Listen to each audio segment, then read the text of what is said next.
오늘 보신 말씀 신명기 28장 1절부터 10절까지 말씀 정말 유명한 말씀이죠. 정말 많은 크리스천들이 내가 성경에서 가장 사랑하는 말씀을 꼽으라면 이 말씀을 아마 꼽지 않을까 생각합니다. 정말 우리가 원하고 소원하는 게 이 안에 다 적혀 있어요. 들어가도 복을 받고 나가도 복을 받고 성에 있어도 복을 받고 그리고 들에 나가도 복을 받고 심지어는 내 그릇까지 복을 받는다. 놀라운 일이죠. 내가 손을 내는 모든 일이 다 복을 받고 정말 그렇게 됐으면 좋겠습니다. 이 말씀 안에는 우리들 인생에 가지고 있는 소망이 담겨져 있습니다. 이 시대에 많은 사람이 성공을 꿈꾸죠. 성공을 꿈꾸는 그 사람들의 마음을 서점 가면 알 수 있어요. 정말 성공하는 법, 인생 대박 나는 법, 이런 여러 가지 책들이 너무 많이 나와 있고 사람들이 그것을 참고하고 어떻게 하면 내가 성공할 수 있을까 꿈꿉니다. 그런데 여러분, 그 세상에서 말하는 성공하고요, 오늘 신명기 28장이 말하는 이 복하고 약간 이 차이점이 있어요. 실은 굉장히 많이 있죠. 세상이 말하는 성공, 세상이 말하는 복, 거기에 대해서 세상이 이야기할 때 뭐를 이야기하나요? 세상은 인간의 의지와 노력을 강조해요. 내가 의지력을 가지고 결단력을 가지고 성취하는 거예요. 그래서 세상에서 말하는 성공의 이 핵심에는 성공이라는 목적이 있고 그리고 그것을 이루어가는 존재는 바로 나라는 존재입니다. 굉장히 인본주의적이죠. 내가 이루어가는 것인 거예요. 그래서 세상에서 말하는 성공을 우리가 이야기하면 인생이 힘들고 어려워집니다. 그런데 오늘 본문의 말씀은 우리의 인생이 받게 되는 그 복은 그거하고 좀 다르다는 것을 말해주고 있어요. 오늘 이 복은 인간이 성취해내는 복이 아니에요. 이 복은 하나님이 내려주시는 것입니다. 하나님이 내려주시는 복이에요. 이 복은 인간이 성취해내는 것이 아니라 하나님이 이루어 가시는 것입니다. 그래서 세상의 이 성공의 중심에는 성공이라는 목적이 있고 나라고 하는 그것을 이루어내는 주체가 있다고 한다면 하나님의 복에는요, 그 중심에 하나님이 계십니다. 이건 하나님이 하시는 일인 거예요. 여러분, 그러므로 오늘 본문의 말씀을 우리가 대할 때 우리가 세상에서 성공을 추구하는 그런 방식으로 내가 성공할 수 있는 새로운 방법을 내가 성경에서 찾았네, 이렇게 접근하시면 안 된다라는 겁니다. 그거하고 좀 다른 거예요. 여러분, 오늘 이 말씀을 대할 때 우리는 우리의 인생에 복을 받는 그 방법에 있어서 관점의 전환을 가져와야 한다는 것을 알게 돼요. 즉, 내가 내 힘으로, 내 의지력으로 성취하는 인생이 아니라 바로 하나님께서 내 인생의 주인이 되셔서 그 하나님께서 친히 나를 통해 이루어 가시는 삶을 살기 시작하는 것입니다. 이것이 오늘 본문이 말해주는 복이에요. 하나님 주시는 복이죠. 그런데 여러분, 그 복이 오늘 우리의 인생 가운데 충만하게 임하기 위해서 오늘 본문이 이야기하는 비결이 딱 한 가지예요. 내가 할 일 한 가지를 제시하고 있는데 그것은 순종이라고 하는 것입니다.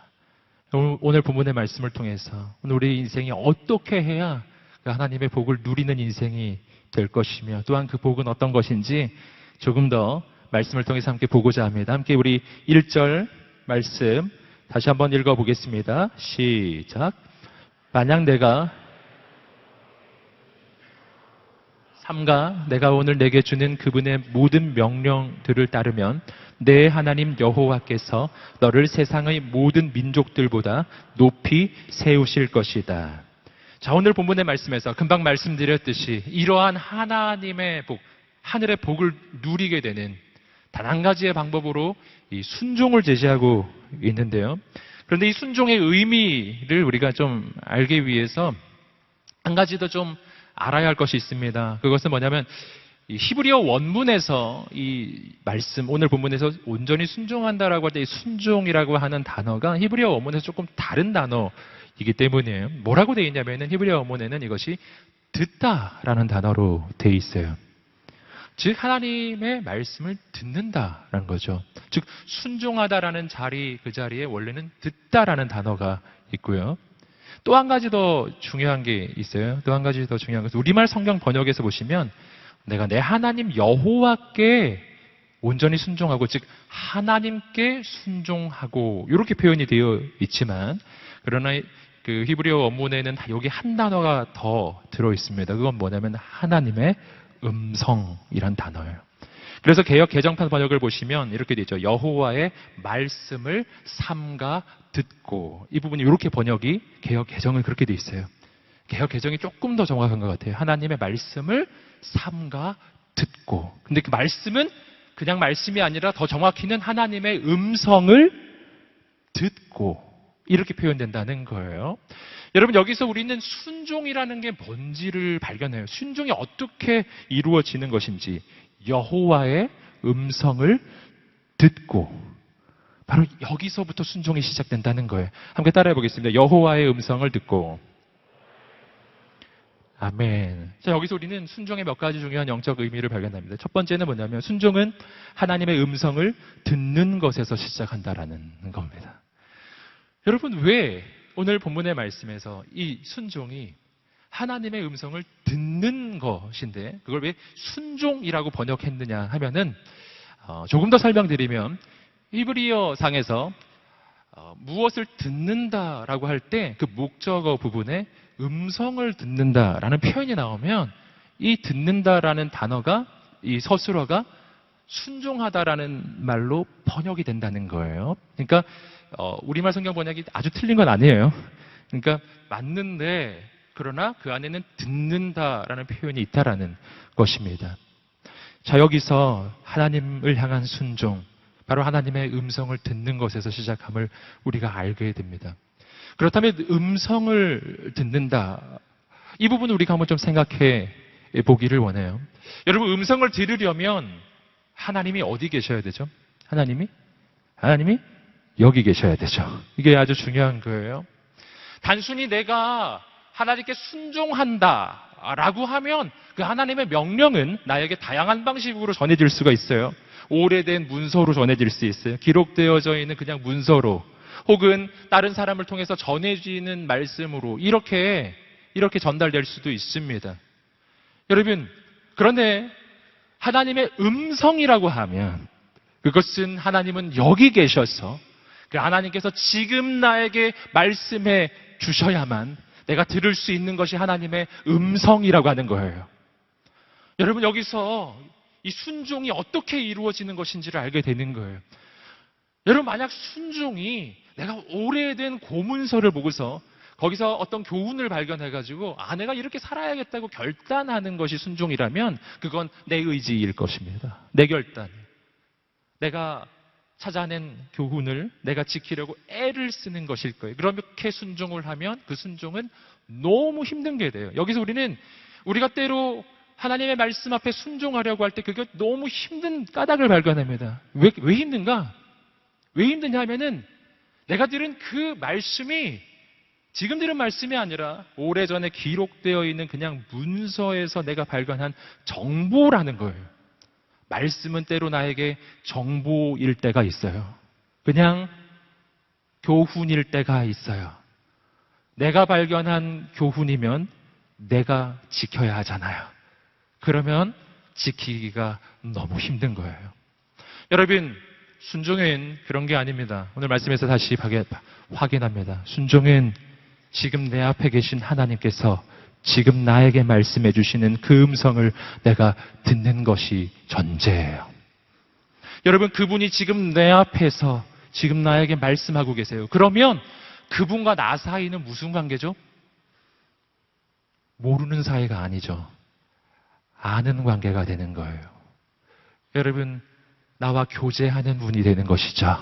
그분은 나와 사귀는 분이 되는 거예요. 할렐루야. 여러분, 순종이라고 하는 것은요, 저 멀리 머나먼 곳에 너무 높이 계신 분한테 내가 마음도 없는데 억지로 막 하려고 애를 쓰는 게 아니에요. 순종은 내가 사귀고 있고 내가 교제하고 있는, 내가 사랑하는, 그리고 그분도 나를 사랑하는 어떤 존재. 근데 그 존재는 너무 위대한 존재.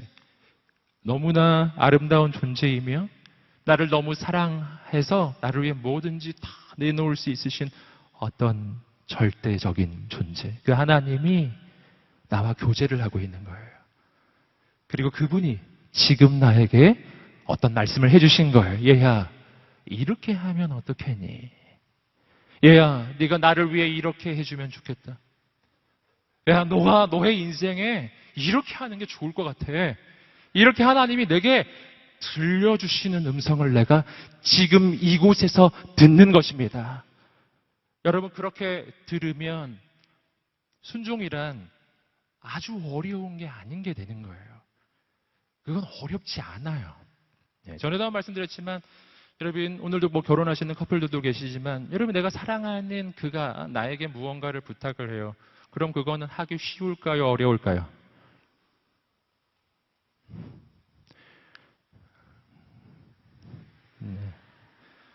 해본 지가 오래돼가지고 여러분, 쉽죠? 쉽죠? 그건 쉬운 거예요. 전에도 말씀드렸지만 제가 또 어제도 뭐 오래간만에 설거지를 한번 했었어요. 뭐 남들은 다 하는 건데 제가 잘 못하는 것이긴 한데요. 아내가 이야기를 했는데 그 말이 제 마음에 남더라고요. 할렐루야. 네. 마음에 깊이 남더라고요. 여러분, 사랑하는 사람, 나를 사랑하는 사람, 내가 사랑하는 사람, 그가 나에게 어떤 말을 하면 그 말은 내 마음에 남는 것입니다. 그리고 그걸 안 하면 되게 마음이 어려운 거예요. 힘들어지는 거예요. 실은 우리 아내가 그저께 그 설거지를 부탁했었는데 제가 그때 못했었거든요. 그러니까 밤에 잠을 자는데 잠을 자는 게 아닌 것 같아요. 막 하루 종일 마음이 어렵더라고요. 여러분, 내가 사랑하고 나를 사랑하는 누군가가 말하는 것은 마음에 남아요. 그걸 억지로 하는 게 아니라 안 하면 힘들어요. 하는 게 나은 거예요. 여러분, 주님과 우리 사이의 관계가 바로 그러한 것입니다. 여러분, 그러므로 오늘 우리가 하나님 앞에서 순종을 이야기할 때는 뭐를 얘기하냐면 내 결단력을 논하기 전에, 내 의지력을 논하기 전에 먼저 일어나야 할 일이 있어요. 오늘 하나님을 만나는 것입니다. 오늘 이 예배의 자리가 그 하나님 만나는 자리가 되시기를 주님으로 축복합니다. 하나님의 말씀이 머나먼 옛날 옛적 추억이 아니라 지금 들려지는 그 음성이 될 때, 그때 난 그것을 할 수가 있는 거예요. 두 번째로 순종에 대해서 발견하는 것은 뭐냐면 순종은 반드시 행동으로 나타난다는 겁니다. 오늘 말씀은 다시 한번 우리 1절 말씀을 보면 이렇게 돼 있어요. 만약 내가 내 하나님 여호와께 온전히 순종하고 삼가 내가 오늘 내게 주는 그분의 모든 명령들을 따르면, 그 명령들을 어떻게 하라고요? 따르면. 그래서 오늘 말씀을 보시면 앞에 순종하면 그리고 따르면 이렇게 우리가 해야 될 것이 두 가지의 동사로 표현되어 있습니다. 근데 이 두 번째 단어, 이 따르다라고 하는 이 단어도 여러분 히브리어 원문상에서는 그 의미가 다르게 좀 번역이 되는 단어예요. 따르다라는 말이 틀렸다는 말이 아니라 이 따르다라는 말 안에 들어있는 두 가지의 중요한 개념이 있습니다. 그것은 지켜 행하다라는 것입니다. 지켜 행하다. 함께 따라해 보겠습니다. 지켜 행하다. 아멘. 자, 여기서 우리는 앞부분의 단어, 주님께 순종하는 것과 그 다음에 뒷부분의 단어, 주님을 따르다라고 하는 이 단어 사이의 연결을 다시 한번 이해해 볼 수 있어요. 순종하는 것은 주님의 음성을 듣는 것과 같은 거예요. 주님의 음성을 듣습니다. 들었다면 두 번째는 뭘 해야 되죠? 따라야 하는데, 따르다는 것은 뭐라고요? 지켜 행하는 거예요. 여러분, 순종은 말로만 하는 게 아니거든요. 순종은 행함으로 나타나는 것이 진짜 순종인 줄 믿습니다. 어떻게 행할 수 있느냐? 역시 마찬가지예요. 여러분, 오늘 말씀에서 지켜 행하고 순종하라, 뭐 이렇게 돼 있지 않다는 걸 잘 보세요. 지켜 행하고 주님의 음성을 들어라 이렇게 돼 있는 게 아니에요. 주님의 음성을 듣고 지켜 행하는 거예요. 여러분, 앞에 뭐가 오죠? 듣는 게 먼저 오는 거예요. 자, 여기서 우리는 하나님의 말씀을 그 말씀 따라서 행하는 것 역시도 하나님의 음성을 듣는 것에서 시작하므로 무엇보다 중요한 것은 오늘 하나님을 만난다라는 것입니다. 그분 만나고 교제하고 그분의 사랑을 경험하면 그분의 뜻대로 살고 싶어질 것입니다. 순종은 쉬워지기 시작할 것입니다. 여러분, 순종은 인간의 결단이 아니라 하나님의 역사하심인 줄 믿습니다. 여러분, 그리고 오늘 말씀이 또 한 가지 순종에 대해서 이야기해줘요. 그건 뭐냐면 순종하면 하나님께서 우리를 높이 세워주신다라는 겁니다. 순종하면 어떻게 된다고요? 하나님께서 우리를 높이 세워주신다. 여러분, 여기서 그런데 또 오해하면 안 되는 게 있어요. 오늘 말씀은 조금 오해하지 않고 봐야 하는 것들이 있어요. 왜 그러냐 하면은 높이 세워지는 것은 사실 우리가 너무 꿈꾸는 거잖아요. 우리 성공의 척도를 높게 올라가는 거라고 많이 보기 때문에. 그래서 이런 부분 또 민감하죠. 하나님 나를 높이 세워주신대. 여러분, 그런데 중요한 것은 뭐냐 하면 오늘 이 높게 세워지는 이것이 내가 추구해야 될 인생의 비전으로 하나님이 말씀하시는 것은 아니라는 것입니다. 여러분, 오늘 하나님께서 말씀하시는 것 가운데 내가 추구해야 될 목적과 그리고 그 목적에 따라서 나타나는 결과를 좀 구분해서 보셔야 돼요. 지금 하나님이 하라고 하는 게 뭐예요? 복을 추구하라. 너 높이 되기를 추구하라. 이렇게 말씀하시는 게 아니죠. 뭐를 하라고 하시는 거예요? 하나님께 순종하고 하나님의 말씀을 지켜 행하라. 이게 메인이에요. 그러면 이런 일이 일어날 거야. 넌 이렇게 하고 그러면 이러한 축복이 오는 거야. 여러분, 지금 높게 세워지는 것은요, 잘 보시면 누가 하는 거죠? 내가 하는 게 아니에요. 하나님께서 하시는 일입니다. 내가 하는 일과 하나님이 하시는 일의 차이가 있어요. 자, 마태복음 23장 12절 말씀. 마태복음 23장 12절 말씀 읽어보겠습니다. 시작.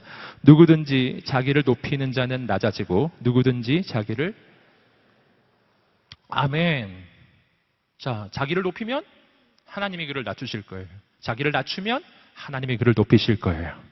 자, 여기서 내가 하는 일과 하나님이 하는 일의 차이를 보시죠. 오늘 말씀은 너의 인생이 높아지리라고 말씀하셨어요. 이 말씀이 내 인생에 이루어지려면 내가 어떻게 해야 돼요? 하나님 높아질 거라고 하셨으니 날 높여주세요. 이렇게 하는 게 아니라는 거예요. 나는 하나님 앞에 나를 낮추는 것입니다. 하나님이 당신을 높여주실 것입니다. 여러분, 동일한 맥락으로 주님께서 제자들에게 이렇게 말씀하셨죠. 마태복음 16장 24절. 예수님을 따라오는 제자들을 향해 주님이 해주신 말씀 보겠습니다. 시작.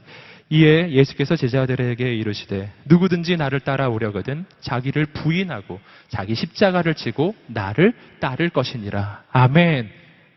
여러분, 주님 어떻게 하라고 했죠? 날마다 자기를 부인하고 자기 십자가를 지고 예수님을 따라오고 말씀하셨죠. 내가 할 일은 십자가를 선택하는 거예요. 그럼 하나님께서 우리의 인생을 부활시켜 주실 것입니다. 우리의 인생을 살리실 것입니다. 높이실 것입니다. 여기서 또 한 가지 우리가 좀 생각할 것은 뭐냐면, 그렇다면 하나님 날 높이신다는 것의 의미는 뭘까? 자, 오늘 말씀을 잘 보시면 이 말씀의 대상이 되는 존재는 이스라엘 민족이에요. 우리는 그러면 이 말씀에 대해서 의문이 바로 생깁니다. 왜냐하면 지금 이스라엘 민족을 향해 하나님 말씀하시거든요. 내가 너를 세상의 모든 민족들보다 높이 세우리라. 그러나 그런 적은 없어요. 이스라엘 민족이 그렇게 된 적이 적어도 세상적인 관점에는 없습니다. 이스라엘 민족이 다윗 왕 때 그리고 솔로몬 왕 때 최전성기를 맞이했지만 그때도 모든 민족보다 더 높진 않았습니다.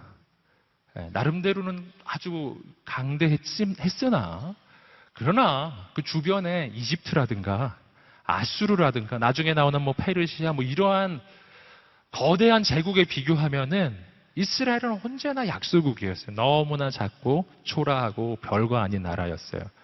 여러분, 이스라엘 민족의 역사 가운데 이 말씀은 안 이루어진 것 같은 거예요. 그럼 이건 무슨 뜻일까요? 물론 이스라엘 민족의 실패가 있습니다. 이스라엘 민족이 하나님께 순종하는데 실패했기 때문에 이 말씀이 완전히 이루어지기 어려운 것도 있었으나 그보다 더 중요한 것은 뭐냐면 하나님께서 우리의 인생을 높여주시겠다고 약속하실 때 이 높이심의 의미예요. 하나님 나를 어떻게 높여주신다는 것이죠? 우린 모두 다 CEO가 되고 전부 다 고시패스하고 전부 대통령이 되는 건가요? 여러분, 그렇지는 않잖아요. 그럼 높이 된다는 게 뭐예요? 이 의미는 이스라엘 민족을 보면 아주 정확히 알 수 있어요. 여러분, 이스라엘 민족에 대해 하나님이 너를 모든 민족보다 높게 세워주리라 라는 말은 이스라엘 민족에게 더 넓은 영토를 주겠다는 말도 아니고 이스라엘 민족에게 더 많은 부를 주겠다는 말도 아니었어요. 여러분, 이스라엘 민족이 다른 민족에 비해서 더 많이 가진 게 뭐가 있나요? 그것은 영적인 유산이에요. 이스라엘 민족은 작지만 그러나 모든 민족의 축복의 통로로 세워진 나라예요. 이스라엘 민족은 작지만 모든 민족 가운데 제사장 나라로 세워진 나라입니다. 그렇기 때문에 이 나라는 작지만 여기서 바로 메시아이신 예수 그리스도가 탄생하였고 초대교회가 탄생하였고 그리고 우리가 믿는 이 복음이 이스라엘 민족 바로 그 이스라엘 땅에서부터 시작된 것입니다. 할렐루야. 작지만 모든 만백성을 살리는 데 쓰임받는 민족이 된 거예요. 할렐루야. 여러분, 높아진다는 게 무슨 의미인가요? 우리는 또 한 가지 하나님의 사람이 높아진다는 그 의미를 사도 바울에 의해서 발견합니다. 유라굴로 광풍 속에서 모든 사람이 소망을 잃어버렸어요. 가진 걸 다 던져버렸어요. 그래도 죽을 수밖에 없는 이 현실 속에서 다 손 놓고 있었을 때, 넋 놓고 있었을 때에 그때 그 배에서 죄수에 불과했던 사도 바울이 담대하게 일어나서 말하기 시작했어요. 여러분은 죽지 않을 것입니다. 용기를 내십시오. 여러분 죽지 않을 것입니다. 왜냐하면 지난 밤에 하나님의 사자가 나에게 와서 하나님의 말씀을 전해주셨는데 내가 가이사 앞에도 서야 하기 때문에 내가 로마에 가야 하기 때문에 절대로 죽지 않을 거라고 약속해 주셨습니다. 그리고 나와 함께하는 여러분도 아무도 죽지 않을 거라고 하나님께서 약속하셨습니다. 안심하십시오. 여러분, 사도 바울은 죄수였어요. 그 배에서 가장 신분이 지위가 낮았다라는 거예요. 여러분, 그런데 그가 가장 큰 위기 속에서 여러분 그 배에 진짜 실제적으로 리더였던 선주라든가 선장이라든가 로마 군대 백부장, 이 모든 사회적 지위를 다 극복하고 그 모든 것을 다 뒤집고 맨 밑에 있던 사도 바울이 그 배에서 가장 강력한 리더십을 발휘하기 시작한 거예요. 그가 영향력을 발휘하기 시작하고 여러분이 죄수가 말하는데 막 백부장하고 선주, 선장 이런 사람 다 순종합니다. 할렐루야. 우린 이런 거를 하나님이 높게 세워주셨다고 말하는 거예요. 여러분, 하나님께서 높게 세워주신다는 것은 지위를 이야기하는 게 아니고 신분을 이야기하는 것이 아니고 소유를 이야기하는 것이 아니라 여러분 영적 권위를 이야기하는 것인 줄 믿습니다. 이건 지위 신분을 넘어서는 거예요. 여러분이 그 회사에서 가장 낮은 곳에 있을지라도 오늘 당신이 진짜 하나님의 음성을 듣고 순종하는 사람이 되기 시작하고 그곳에서 하나님의 사람이 된다면 하나님께서 당신을 통해 그 회사를 살리실 것입니다. 하나님께서 당신을 통해 그 가정을 살리실 것입니다. 이것이 영적 리더십이에요.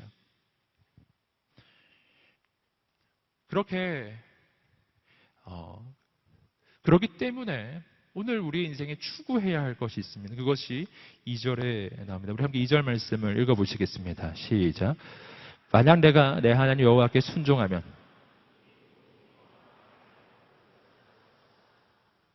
자, 2절 말씀을 보시면은 내가 순종하면 이 모든 복이 너와 함께하고 너를 찾아올 것이다. 이렇게 지금 이야기하고 있죠. 복이 너와 함께하고 그 복이 뭐라고요? 너를 찾아올 것이다. 함께 따라 볼까요? 복이 너를 찾아올 것이다. 아멘. 이거 굉장히 놀라운 표현이에요. 오늘 우리의 인생을 살 때 우리는 언제나 복을 추구하는 인생을 살고 있어요. 성공을 추구하고 복을 따라다니는 인생을 우리는 살아갑니다. 어떻게 해서든지 쟁취하기를 원해요. 하지만 오늘 말씀은 하나님과 사람의 인생이 다르다는 걸 말해요. 여러분 격려합니다. 이제부터는 복을 따라다니지 마세요. 아멘. 잘 안 나오시죠? 그렇죠. 그냥 난 따라다니고 싶으니까. 하지만 오늘 말씀은 다르게 이야기해요. 복을 따라다니지 마세요. 하나님의 사람은 복이 당신을 따라오는 인생이에요. 아멘. 옆 사람에게 말해주세요. 복이 따라올 것입니다. 할렐루야. 여러분 여기서 중요한 거 있어요. 여러분 이 복은 누가 주시는 것이죠? 복이 나를 따라오고 이 복이 나에게로 온대요. 누가 보내주는 이가 있으니 이 복이 오는 것이죠? 누가 이 복을 보낼까요? 이 복의 출처는 어디죠? 하나님이세요. 우리 회사 사장님이 아니게요. 오빠가 아니라고. 여러분, 이 복은 온 우주의 주인이신 하나님으로부터만 오는 것인 줄 믿습니다. 세상의 모든 좋은 것은 전부 하나님으로부터 나오는 거예요. 이 영적 확신을 품으세요. 여러분, 그러므로 내가 추구할 게 뭔지를 발견해야 합니다. 나는 복을 추구하는 인생이 아닙니다. 나는 하나님을 추구하는 사람입니다. 아멘. 복을 따라다니면 복을 잃게 될 것입니다. 사람을 따라다니면 사람을 잃게 될 것입니다. 하나님을 추구하세요. 하나님께서 이 모든 것을 더해 주실 것입니다. 여러분 이것은 마치 뭐하고 비슷한 비유를 들자면 이런 거예요. 초등학교 때 여러분 그런 실험 해보신 적 기억나세요? 모래와 철가루가 막 섞여 있을 때 그 모래와 철가루를 분류하는 가장 좋은 방법은 뭘까요? 하나씩 찾아볼까요? 이렇게 모래 하나, 철가루 하나. 이거 아니죠? 뭐죠? 자석이죠. 자석을 갖다 대면 철이 쫙 따라 붙는 거예요. 할렐루야. 자, 철가루를 손으로 막 찾아내는 인생과 자석으로 그 철가루를 쭉 모으는 인생 사이에 어느 인생 살고 싶으세요? 애쓰고 힘써서 복을 그렇게 찾아다니고 한 번에 한 개씩 너무 애썼는데 나오는 결과가 너무 없는 거예요. 여러분 그런 인생이 아니라 복의 근원이 되시는 하나님이 우리의 인생에 임하시는 순간 그 하나님, 여러분 내 안에 하나님이 계시면 복이 나를 따라오는 줄 믿습니다. 나 때문이 아니라 내 안에 계신 하나님 때문이에요. 여러분 그렇게 하나님이 우리 인생 가운데 복을 부어주시는 것인데 그 복의 내용이 구체적으로 3절부터 8절까지 나옵니다. 3절부터 8절까지. 그 중에서 우리가 특별히 4절, 5절, 그리고 8절의 말씀을 좀 보고자 합니다. 자, 4절인가요? 예, 4절 읽어보겠습니다. 시작. 내 몸에서 나는 것이 복을 받을 것이며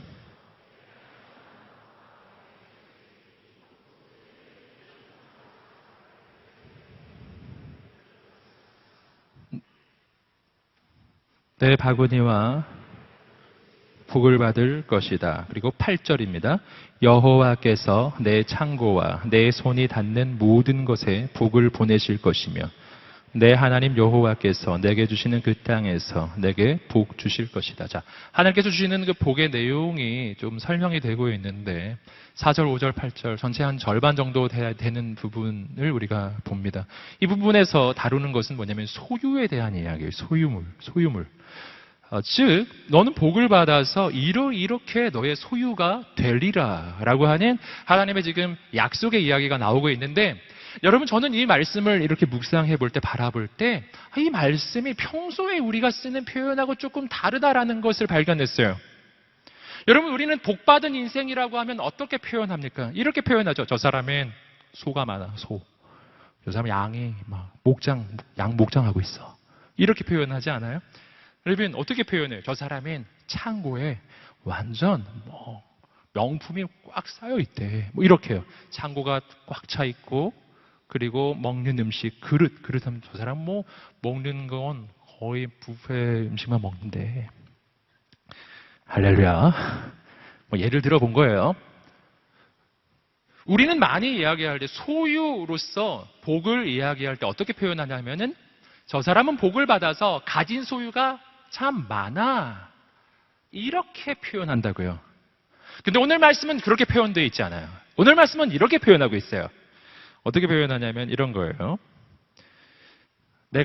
저 사람은 더 많은 자식과 양과 소를 가질 거야. 이런 표현이 아니고 뭐라고요? 자식과 소의 새끼와 양의 새끼들이 복을 받으리라. 너의 그릇에 더 맛있는 음식이 많이 있을 거야가 아니고 너의 그릇이 복을 받을 거야. 너의 창고에 물건이 가득 쌓일 거야가 아니고 너의 창고가 복을 받을 거야. 할렐루야. 조금 다르다는 걸 알 수 있겠어요. 우리 이렇게 표현 잘 안 해요. 어떤 사람 보고서 넌 참 지갑이 복을 받았다. 이런 말 쓰세요, 여러분. 예? 어떤 사람 밥 먹는 거 보면 참 그릇이 복을 받았네. 우리 그런 말 안 쓴다니까요. 그런 표현 안 써요. 이게 되게 특이한 표현이에요. 엄청 특이한 표현이라고요. 이건 좀 달라요. 여러분, 분명히 복을 받는 것은 내가 복을 받는 거예요. 그래서 오늘 말씀의 시작은 2절 말씀이라고요. 2절 말씀이 뭐라고 얘기했냐면 이렇게 돼 있어요. 네가 하나님께 순종하면 이 모든 복이 너와 함께하고 너를 찾아올 것이다. 이 모든 복이 너를 찾아올 것이다. 이게 2절입니다. 2절에 대한 설명이 3절부터라고요. 이 모든 복이 너를 찾아올 것이라고 이야기했는데 그 다음 설명부터 잘 보시면 그 복이 너를 찾아온 게 아니라 그릇을 찾아오고 창고를 찾아오고 양을 찾아가고 소를 찾아가고 있는 거예요. 이게 이상하죠. 여러분, 이것이 말해주는 바가 있습니다. 이것이 말해주는 바는 뭐냐면은 하나님께서 내게 이 복을 주실 때 이 단계가 있다라는 거예요. 자, 1단계가 2절입니다. 2절, 하나님께서 이 모든 복을 너에게 주시리라. 할렐루야. 함께 따라해 보겠습니다. 하나님께서 이 모든 복을 나에게 주셨다. 아멘. 하나님께 순종하는 순간 우리 인생에 하나님의 복이 임한 거예요. 그리고 나서 3절부터의 역사가 일어나는 겁니다. 자, 넌 복을 받은 인생이야. 이제부터 네가 손을 대는 것들이 다 복을 받게 될 거야. 네가 창고에 손을 대면 창고가 복을 받고, 네가 밥그릇에 손을 대면 밥그릇이 복을 받고, 너가 양에게 손을 대면 양이 복을 받고, 네가 소에게 손을 대면 소가 손을 받고, 너가 자녀에게 손을 얹고 축복하면 자녀가 복을 받고, 할렐루야. 네가 손을 대는 모든 것이 복을 받게 될 거야. 할렐루야. 좋은 의미에서 마이다스의 손이 되는 거예요. 손 대는 것마다 막 다 금이 되는 게 아니라 손 대는 데마다 하나님의 역사가 나타난다. 이것을 신명기 28장 8절 말씀이 아주 선명히 보여주고 있습니다. 신명기 28장 8절 말씀의 중간에 이렇게 되어 있죠. 함께 읽어보겠습니다. 시작. 여호와께서 내 손이 닿는 모든 것에 복을 보내실 것이며. 이 말의 설명이라고요. 너가 손 대는 데마다 하나님의 복이 임하기 시작하리라. 네가 가는 곳마다 하나님의 복이 임하기 시작하리라. 여러분, 이게 뭐를 얘기해요? 이것은 하나님이 우리를 축복의 통로로 세우셨다는 뜻이에요. 하나님은 나를 축복의 통로로 세우셨다. 자, 여기서 우리는 축복이 유통되는 경로를 발견해요. 축복이 유통된다는 겁니다. 여러분, 축복은 하나님으로부터 시작하는 거예요. 언제나 하나님으로부터 시작해요. 근데 그 하나님의 복이 어디로? 나에게로 먼저 오는 거예요. 첫 번째, 하나님에게서 나에게로. 이것이 아까 보셨던 2절 말씀이에요. 하나님으로부터 나에게 하나님의 복이, 이 모든 복이 막 임하기 시작했어요. 2단계입니다. 2단계는 나로부터 내 소유물들에게로, 나로부터 내가 가는 땅으로, 나로부터 내가 손을 대는 모든 일들에게로 그 복은 흐르기 시작해요. 여러분, 1단계는 하나님으로부터 나에게 복이 오는 것입니다. 그리고 그 그 복이 흘러가는 거예요. 바꿔서 말하면 하나님의 복을 받은 이 사람이 손대지 않은 곳에는 하나님의 복이 임하지 않는다는 뜻이고요. 그가 가지 않는 곳에는 복이 임하지 않는 거예요. 그가 손대고 가는 곳곳마다 하나님의 역사가 일어나는 것인 줄 믿습니다. 여러분, 그러므로 이 부분을 우리는 조금 더 잘 이해해 볼 필요가 있습니다. 자, 2절 말씀에서 하나님의 복이 내 인생에 임하였습니다. 이미 내 인생엔 하나님의 복이 충만합니다. 자, 그리고 내가 아직 내 밥그릇에 손을 안 댔어요. 그럼 밥그릇이 복을 받았나요? 아직 안 받은 거예요. 손을 대야 받는 거예요. 자, 우리 집 창고가 있어요. 근데 지금 하나님의 복이 내 인생에 임하였는데 내가 아직 창고에 손을 안 대고 있으면 아직 이 창고에 복이 임하지 않고 있는 거예요. 그러니까 이 중간 단계가 있다는 것을 우리가 알아야 합니다. 중간 단계. 하나님의 복은 나에게 임하였는데 그러나 나를 통해서 내가 손대는 내 손이 닿는 그 모든 곳에는 아직 하나님의 복이 임하지 않은 상태. 자, 눈에 보기에는 밥그릇은 비어 있고 눈으로 보기에는 창고가 비어 있는 거예요. 눈으로 보기에는 우리도 비어 있는 거예요. 눈으로 보기에는 외양간도 비어 있는 거예요. 눈으로 보기에는 밭에 곡식이 없는 거예요. 그럼 난 복을 못 받았나요? 아니죠. 하나님의 복은 나에게 이미 임하여 있는 줄 믿습니다. 왜냐하면 이 복의 출처는 하나님이시고 그 하나님이 지금 나와 함께 하시기에 내가 지금 눈에 보는 것과는 관계없이 하나님의 복은 내 인생에 이미 임하여 있는 줄 믿습니다. 하박국 선지자가 그래서 이렇게 고백한 거예요. 무화과 나무가 마르고 포도 열매가 없으며 감람나무 열매 그치고 논밭에 식물이 없어도 우리의 양떼가 없으며 외양간 송아지 없어도 난 여호와로 인하여 즐거워하리. 제가 지금 성경 말씀 암송하는 게 아니라 찬양 가사를 지금 말하고 있는 거예요. 찬송가 가사 얼마나 기막힌 가사인지 모르겠어요. 저는 예전에 이 가사를 생각할 때 어쩌면 이 가사를 이렇게 즐겁게 찬양할 수 있지? 조금 슬픈 것 같은데 슬프다 좀. 근데 너무 우린 항상 즐겁게 찬양하잖아요. 여러분, 그 즐거움이 진짜인 줄 믿습니다. 왠지 아세요? 내게는 외양간 소가 없어도 양이 없어도 여러분 포도 열매가 없어도 식물이 없어도 그러나 오늘 나에게는 모든 만복의 근원이 되시고 모든 좋은 것의 출처가 되시는 바로 하나님이 계시기 때문이에요. 할렐루야. 괜찮은 거예요, 여러분. 문제가 없는 것입니다. 아무 문제 없는 거예요. 여러분, 내게 그 믿음이 있을 때 그때 내가 하나님을 기뻐하고 즐거워하기 시작할 때예요. 그리고 용기를 내서 밭으로 나가세요. 용기를 내서 그 외양간으로 가세요. 당신이 손을 대는 곳곳마다 하나님의 역사가 시작될 것입니다. 할렐루야. 하나님의 기적이 시작될 것입니다. 여러분, 이것이 하나님의 역사하심이라고 하는 걸. 여러분, 신명기 28장 3절과 6절 말씀은 또한 위치에 대한 이야기를 해주고 있습니다. 3절, 6절 말씀 읽어보겠습니다. 시작. 너는 성 안에서 복을 받고 들판에서도 복을 받을 것이다. 그리고 나가도 복을 받을 것이다. 두 가지 표현하죠. 성 안에 있어도 복을 받고 들판에 있어도 복을 받으리라. 여러분, 성 안이란 시티를 이야기해요. 시티. 영어 번역이 그렇게 돼 있어요. 들판하면 country예요. 우린 country를 가고 싶지 않아요. 항상 시티에 들어오고 싶어요. 늘. 우린 늘 이 중심지에 들어오고 싶은 거죠. 하지만 주님이 말씀하셨어요. 네가 도시 한복판에 있어도 혹은 들판에 가 있어도 어디에 있어도 염려하지 말아라. 할렐루야. 여러분, 하나님의 복은 내가 어디에 있느냐에 따라 결정되는 것이 아니고 여러분, 하나님의 복은 하나님께 순종하는 사람 그에게 이미 임하였음을 믿습니다. 아멘. 이미 임했다라는. 그래서 어디에 있느냐는 중요하지 않아요. 내가 저 들 한복판에 거기서 양을 치고 있을지라도 사람들은 다 나를 잊어버렸어요. 형들은 날 잊어버리고 아빠도 날 잊어버리고 사무엘 선지자가 우리 집에 왔다고 하는데 소식이 없어요. 나보고 양만치래요. 다윗이 경험한 현실이잖아요. 그는 집에 못 갔습니다. 들에 있었죠.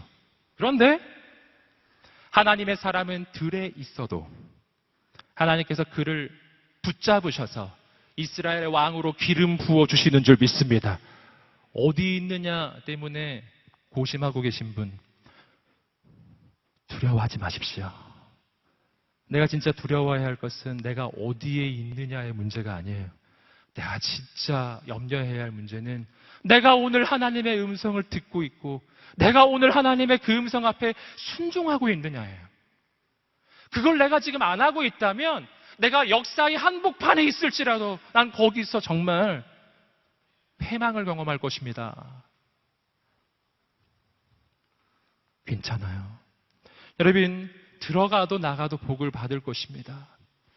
우리는 어디에 들어가느냐, 어디서부터 나오느냐 이런 거 너무 고민 많잖아요. 내가 나가도 될까? 아니면 여기 들어가도 될까? 괜찮아요. 여러분이 들어가는 그곳이 하나님의 축복의 자리로 바뀔 것입니다. 여러분이 그곳으로부터 나가면 여러분이 발로 밟는 곳곳마다 하나님의 역사가 일어나기 시작할 것입니다. 단 전제가 있어요. 계속 이 전제는 기억하세요. 내가 하나님의 음성을 듣고 순종하고 있다면요. 신명기 28장 7절 말씀은 또 한 가지, 내가 누구를 만나느냐에 대한 문제가 나옵니다. 읽어보겠습니다. 시작. 여호와께서 내게 대항해 들고 일어나는 원수들이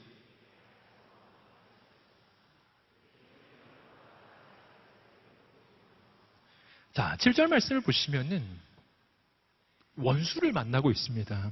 일반적으로는 원수를 만난다는 것은 굉장히 힘든 상황이잖아요. 여러분, 그러나 하나님의 복을 받은 사람, 하나님 앞에 순종하는 사람, 그는 원수를 만나도 두려워하지 말라라는 거예요. 원수가 한 길로 왔다 7길로 도망가게 될 것입니다. 자, 여기서 우리는 조금 더 생각해 보아야 합니다. 그렇다면 하나님의 축복은 이것이 끝인가 하는 거예요. 창고가 채워지고 바구니가 채워지면 그게 끝인 것일까? 가진 소유가 많아지는 것으로 그게 끝나는 것일까? 여러분, 무언가 석연치 않잖아요. 성경 전체의 가르침에서 비춰봤을 때 오늘 말씀은 조금 더 생각해 보아야 합니다. 그건 하나님의 축복의 끝이 아니거든요. 자, 성경에서 우리 한번 생각해 봅시다. 오늘 본문의 말씀에서 소품이 몇 개 나오는데 바구니라는 것도 나오고 또 창고라는 것도 나오는데 진짜 하나님께서 하나님의 축복받은 사람이 손을 대는 바구니, 그 바구니 어떤 일이 일어났을까? 성경에 가만히 생각해 보는데 바구니 하나 생각나더라고요. 오병이어의 현장에 바구니가 있었어요. 거기 바구니가 있었어요. 알고 계세요? 네, 있었습니다. 그 끝나고 났을 때 12바구니가 남았잖아요. 12바구니. 그 바구니가 처음에는 꽉 차 있었을까요? 비어 있었을까요? 비어 있었죠. 비어 있는 바구니에 예수님께서 떡 5개와 물고기 2마리를 가지고 축사하시고 그것을 12개의 바구니에 나누어 주셨을 거예요, 제자들에게. 바로 첫 상황은 그 상황이에요. 여러분, 떡 5개와 물고기 2마리를 12개의 바구니에 나눴습니다. 12제자니까. 12개의 바구니에 나눠 주었으니 한 사람이 가져간 떡의 분량은 12분의 5개. 그 다음에 한 사람이 가져간 물고기 분량은 6분의 1개. 12분의 2니까요. 계산이 되시죠? 한 사람이 얼마나 작은 분량 가져가는지 아시겠죠? 이 큰 바구니에 12분의 5, 계산도 잘 안 되는데, 아무튼 12분의 5개, 반개 좀 안 돼요? 6분의 1마리. 말도 안 돼요, 이거는. 이렇게 봤더니 지느러미만 있는 거예요. 그래서 예수님이 하늘을 우러러 축사하시고 감사기도 하시고 감사합니다. 얘들아 나눠줘. 못 나눠주겠는 거예요. 그때 가는 거예요. 가는 거라고요. 여러분, 하나님의 음성을 듣고 믿음으로 순종하며 가는 거예요. 그리고 그것을 나눠주는 거예요.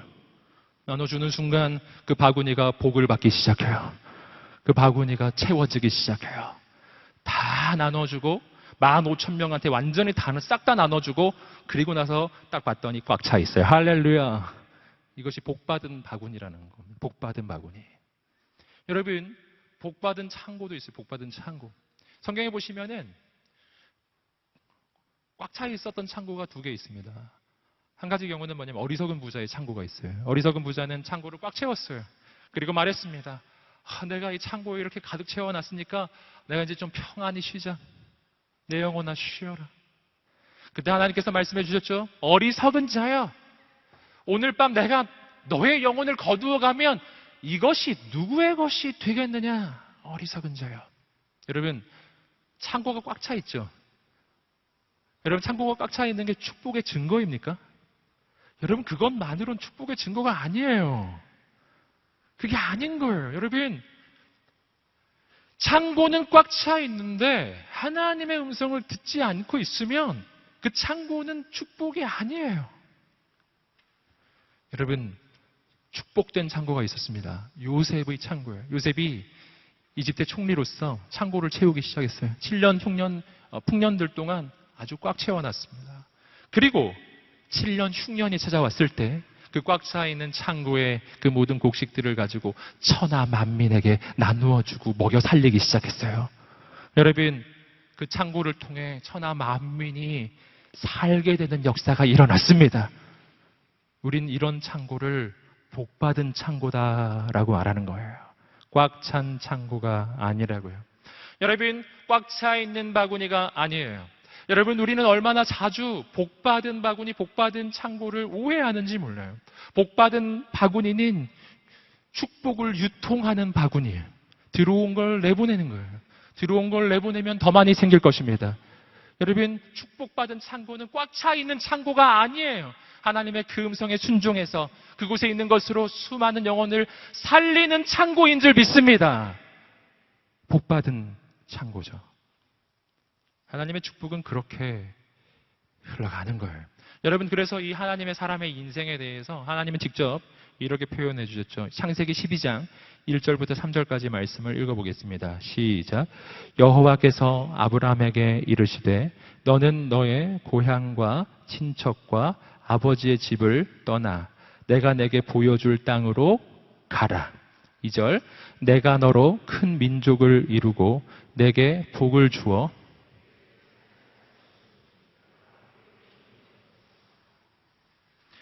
3절.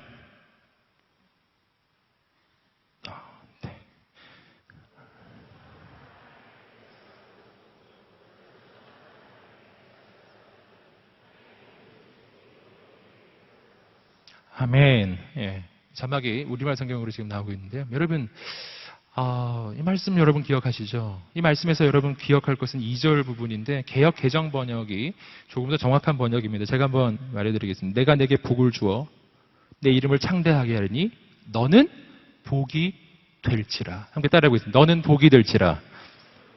이것이 아브라함을 향해 주신 하나님의 약속이면서 동시에 아브라함으로부터 나오는 아브라함의 모든 자손들에게 혈통적 자손과 믿음으로 자손이 된 모든 사람들에게 주시는 약속의 말씀이에요. 그래서 이 말씀은 아브라함 한 사람을 향한 한 사람만의 말씀이 아니라 대대로 믿음으로 아브라함의 자손이 되는 우리 모두를 향한 약속의 말씀이에요. 그래서 우리는 서로에게 이렇게 말해줄 수가 있는 거예요. 함께 따라해보겠습니다. 너는 복이 될지라. 아멘. 이것이 예수 믿고 구원받은 하나님의 사람의 인생을 향한 하나님의 약속이에요. 넌 복 그 자체란다. 넌 복받은 인생이 아니라 복 그 자체란다. 넌 복덩어리야. 넌 복덩어리란다. 할렐루야. 우리가 한번 말해보죠. 난 복덩어리야. 네. 자신 있게 말씀하셔도 됩니다. 나는 복덩어리예요. 이것이 하나님의 계획이에요. 하나님 나를 복덩어리로 만들어서 나를 가정에 보내시고 직장에 보내시고 이 시대에 보내시고 계신 줄 믿습니다. 복받았다라는 말의 의미는 소유가 아닙니다. 복받았다는 말의 의미는 유통입니다. 유통. 그 복이 흐르고 있어야 된다는 뜻이에요. 복은 하나님으로부터 흘러오는 것이기 때문에 흘러가야 흘러오는 거예요. 가둬놓으면 여러분 그냥 썩어버리는 거예요. 여러분 오늘 우리의 인생이 진짜 축복받은 인생이 되기를 축복합니다. 여러분 그런데 중요한 문제가 하나 있어요. 뭐냐면은 오늘 이 말씀이 실은 이스라엘 민족이 실패했던 말씀이라는 거예요. 신명기 28장의 이 약속이 이스라엘 민족에 온전히 성취되지 못했습니다. 왜냐하면 이스라엘 민족이 하나님의 말씀에 순종하는 데 실패했기 때문에. 그래서 잘 보시면 아시겠지만 신명기 28장 1절부터 14절까지는 순종의 복을 이야기하고 15절 이하에는 불순종의 저주를 이야기하는데 불순종의 저주가 훨씬 길어요. 의심스러우시면 한번 넘겨보셔도 좋아요. 완전 길어요. 한 2장 넘어가네요. 예. 그래서 안타깝게도 이렇게 순종하면 1절부터 14절까지 복이 임하는데 불순종을 하면 15절부터 끝까지 그 저주가 임하는데 이스라엘 민족이 그 모델을 보여주었어요. 무슨 말이냐면 그러지 말라는 거예요. 옆 사람에게 말해주세요. 그러지 말자. 네. 네. 그러지 말아야 해요. 근데 우리는 그러지 않을 수 있는가? 아니 우리는 뭐라고 이스라엘 민족보다 나은 게 뭐가 있어서 그들은 실패했는데 우린 할 수 있을까요? 그 까닭이 하나 있어요. 그들은 실패했는데 우린 할 수 있는 이유가 하나 있어요. 그들에게 없었던 존재가 오늘 우리에게 있기 때문이에요. 그들에게 없었던 2000년 전에 나를 위하여 십자가에 달려 죽으신 예수 그리스도가 계십니다. 아멘. 예수님 안에서 우리의 인생은 완전히 새로워져요. 나는 순종하지 못했는데 한 분 예수님이 순종하심으로 우리의 모든 인생이 의로워집니다. 로마서 5장 19절 말씀 읽어보시겠습니다. 로마서 5장 19절 읽어보겠습니다. 시작. 한 사람의 불순종으로 인해 많은 사람이 죄인이 된 것처럼 한 분의 순종으로 인해 많은 사람이 의인이 될 것입니다. 한 분의 순종으로 우리 모두 의인이 된 거예요. 우리 모두는 새로워졌어요. 그리고 오늘 우리의 인생은 무슨 인생이 되기 시작하면 하나님의 자녀가 되고 예수 안에서 성령이 우리 안에 임하시면 성령이 친히 우리의 인생을 이끌기 시작하세요. 함께 갈라디아서 5장 22절 23절에서 성령님이 이끄시는 인생에 대해 읽어보겠습니다. 시작. 오직 성령의 열매는 사랑과 희락과 온유와 절제니 이 같은 것을 금지할 법이 없느니라. 성령이 오셔서 내 안에서 역사하시면 열매가 막 맺어지기 시작해요. 여러분 이것이 뭐를 얘기하냐면 내 힘으로는 하나님의 뜻을 이룰 수 있는 힘이 없으나 내 안에 성령님이 오셔서 성령이 역사하시면 내 인생에 열매가 맺어진다는 뜻이에요. 이건 변화를 이야기해요. 내가 이루는 인생이 아닌 성령님이 이루어 가시는 인생을 살기 시작하는 것입니다. 그리고 이 말씀은 우리의 인생에 이루어지기 시작하는 거예요.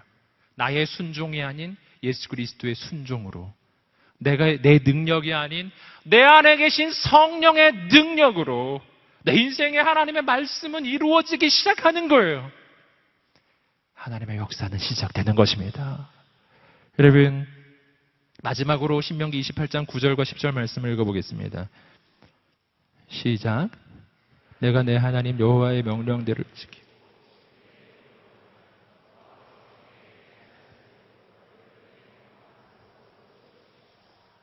그러면 세상의 모든 민족들이 내가 여호와의 이름으로 불리는 것을 보고 너를 두려워할 것이다.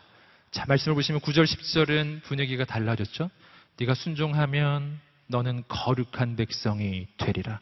복 얘기 계속하다가 90절에 갑자기 거룩을 이야기합니다. 거룩과 하나님의 복은 서로 연결되어 있는 거예요. 여러분 복을 받았기 때문에 거룩한 게 아니라 거룩하기 때문에 복을 받게 되는 줄 믿습니다. 여러분 축복의 절정은 거룩이에요. 왜냐하면 복의 출처가 하나님이시기 때문에.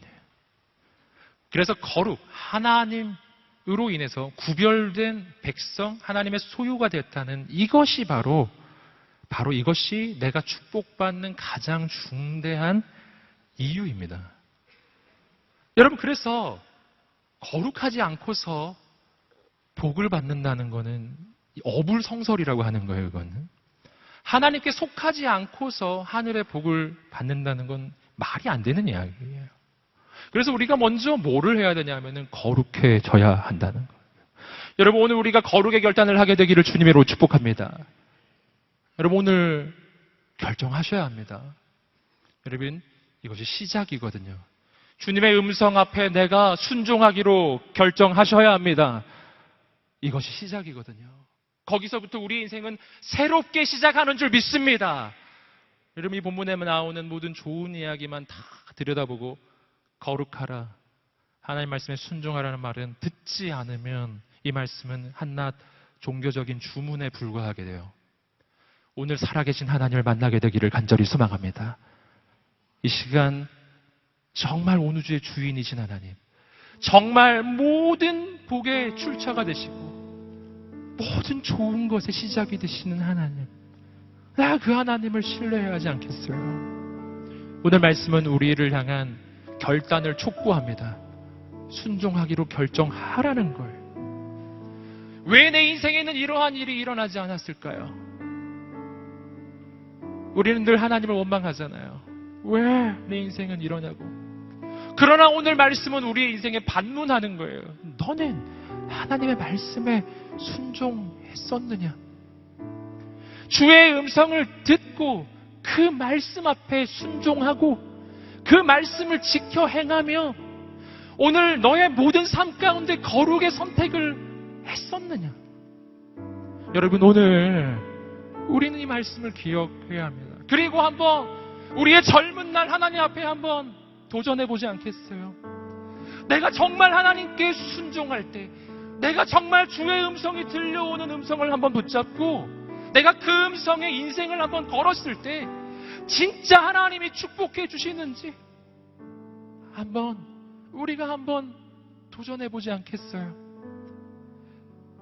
내가 소유를 목적으로 삼지 않고 나를 통해 천하 만민을 살리는 축복의 통로로 내 인생이 세워지기 시작할 때 하나님이 끝없이 새로운 하나님의 은혜를 부어주시는지 아닌지를 오늘 하나님 앞에 한번 도전해보지 않으시겠어요? 여러분, 이 시간에 여러분 한번 하나님 앞에 결단해보기를 원합니다.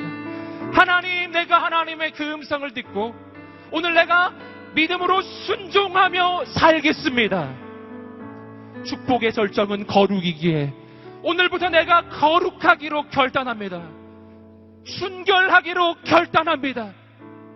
내 인생이 새로워지기로 결정합니다. 오늘 내가 축복의 통로가 되겠습니다. 오늘 그러한 믿음의 결단이 있는 모든 분들, 우리 함께 자리에서 일어나셔서 오늘 우리 인생의 새로운 영적 변화를 하나님 앞에 간구하며 기도하며 나갔으면 좋겠어요. 우리 하나님 앞에 두 손을 들고 거룩하신 주님, 우리를 새롭게 하여 주시옵소서. 내 인생의 새로운 역사, 새로운 결단, 새로운 하나님의 능력의 역사가 시작되게 하여 주시옵소서. 우리 주 앞에 두 손을 들고 주여 세 번의 치고 기도하겠습니다. 주여, 주여, 주여. 아버지 하나님, 은혜를 내려주시옵소서.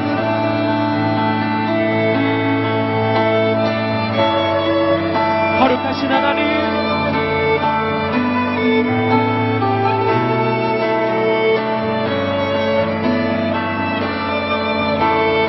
아버지,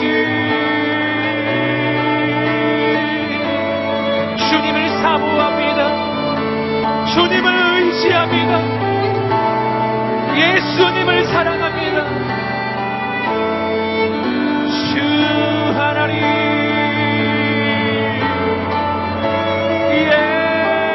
주님,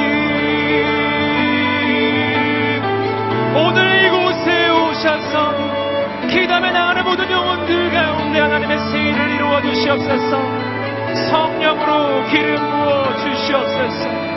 하나님의 바람이 불어오게 하여 주시옵소서. 하나님의 역사가 나타나게 하여 주시옵소서. 아버지,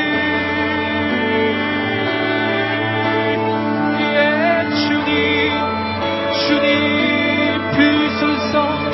임하여 주셔서 기담에 나가는 모든 영혼들 가운데 하나님의 놀라운 일을 이루어 주시옵시고, 성령으로 기름 부어 주시옵시고, 성령으로 역사하여 주시옵시고, 아버지를 바라보며 나가는 인생마다 하나님 은혜 부어 주시옵소서. 용기를 주시옵소서. 소망을 주시옵소서. 하나님의 꿈을 주시고, 하나님의 비전을 주시고, 하나님의 소망을 부어 주시고, 하나님의 놀라운 역사를 이루어 주시옵소서. 아버지,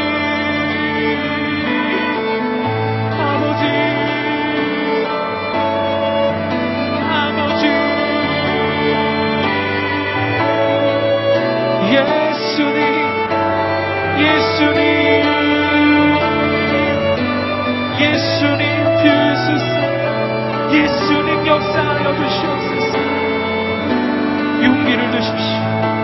소망을 주십시오. 오늘 우리 가운데 하나님의 역사를 이루어 주시옵소서. 주님,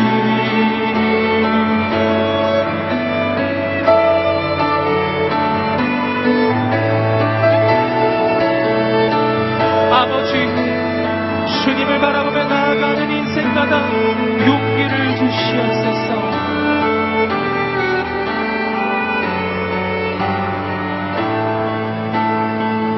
살아계신 하나님, 오늘 이곳에 오시옵소서. 예수 그리스도로 명하노니 모든 미혹의 영이 떠나갈지어다. 예수 그리스도를 명하노니 모든 무기력함의 영이 떠나갈지어다.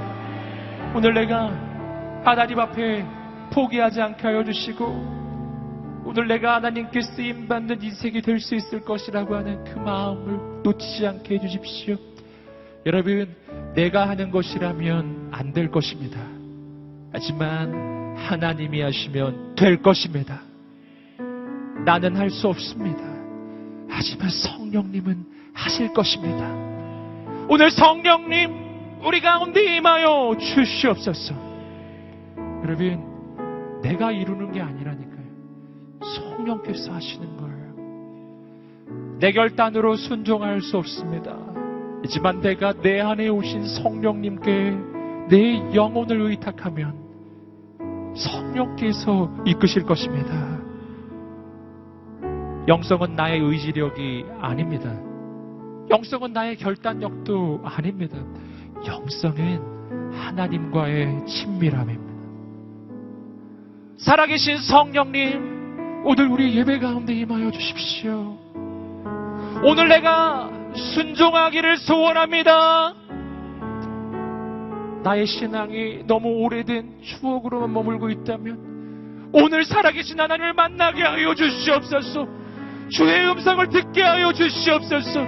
주의 음성을 듣게 하여 주시옵소서.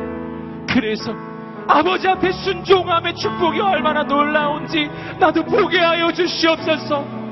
아버지 하나님, 내 힘으로 할 수 없사오니 거룩한 주의 영을 부어 주시옵소서. 여러분, 성령님을 사모하며 우리 기도하며 나아가겠습니다. 하나님을 사모하며 기도하겠습니다. 하나님의 영을 초대하십시오. 여러분의 인생에 초대하십시오. 내 심령에 초대하세요. 주님, 내 마음 문을 열고 내 영혼의 문을 열고 하나님을 초대하고, 주님 오시옵소서. 오시옵소서. 오시옵소서. 오셔서 나를 사로잡아 주시옵소서. 완전히 나를 붙잡아 주시옵소서. 내 모든 죄악된 모든 죄성들을 꺾고 주시옵소서. 내 인생의 모든 더러운 어둠의 권세가 떠나갈지어다. 성령님 충만히 임하여 주시옵소서. 우리 주 앞에 두 손을 들고 주여 세 번을 치며 성령의 임재를 삼아 기도하겠습니다. 주여, 주여, 주여. 아버지,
주를 바라봅니다. 아버지, 매일매일 주님 만나게 하소서. 매 순간순간 주의 음성을 듣게 하소서. 내가 지금 내 앞에 계신 주님을 보게 하시고 내가 지금 내게 들려주시는 그 음성을 듣게 하소서. 그리고 그분 앞에 무릎 꿇게 하여 주시옵소서. 내가 이루어가는 인생이 아니라 내 안에 계신 성령께서 이루어 가시는 놀라운 역사를 보게 하여 주시옵소서. 하나님께 우리의 인생을 드리오니 하나님 사용하여 주시옵소서. 하나님, 내가 순종합니다. 내가 순종하기로 결정합니다. 내가 가는 곳곳마다 하나님의 나라가 임하는 것을 보게 하시고 내가 손을 대는 곳곳마다 생명과 은혜의 샘이 터지게 하여 주시옵소서. 거룩하신 하나님, 우리를 사용하여 주시옵소서. 소유를 목적으로 삼는 삶이 아니라 많은 이를 살리는 통로가 되는 꿈, 아버지의 꿈, 하나님의 꿈 꾸게 하여 주시옵소서. 아버지, 은혜가 감사하여 작은 물질 드립니다. 물질만이 아니라 우리의 인생도 젊음도 미래도 다 주의 것입니다.